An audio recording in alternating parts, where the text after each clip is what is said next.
O grupo criminal desartellado atribúenselle multitude de roubos e furtos de dispositivos móviles en toda Galicia. Actuaban de xeito itinerante por toda a comunidade.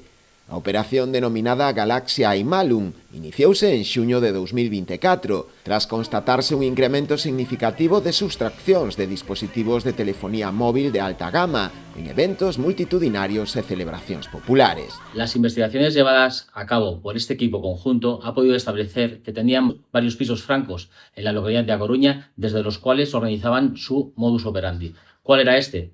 Desde aquí, lo que hacían era desplazarse a las distintas fiestas patronales que había en la Comunidad Autónoma de Galicia. Podríamos contar tanto carnavales en la provincia de Orense, Ardelucus, provincia de Coruña, fiestas patronales en la costa de Coruña, donde, aprovechando las aglomeraciones y buscando un perfil de víctimas muy concreto, en este caso eran, en su gran mayoría, más del 90% mujeres, buscaban el hurto de sus dispositivos telefónicos. En el caso que alguna de estas mujeres se enfrentara con ellos, procedían a realizar el robo con violencia de dichos dispositivos. A operación, que segue aberta, permitiu a detención de 2 persoas, considerados os cabecillas desta estrutura delictiva, os que se lles imputan presuntos delitos de roubo con violencia, furto, danos informáticos, descubrimento de segredos e pertenza a grupo criminal. La actuación de este equipo conjunto ha podido o ha acabado con la detención de varios de los integrantes de este grupo criminal. Aún la operación no se encuentra cerrada,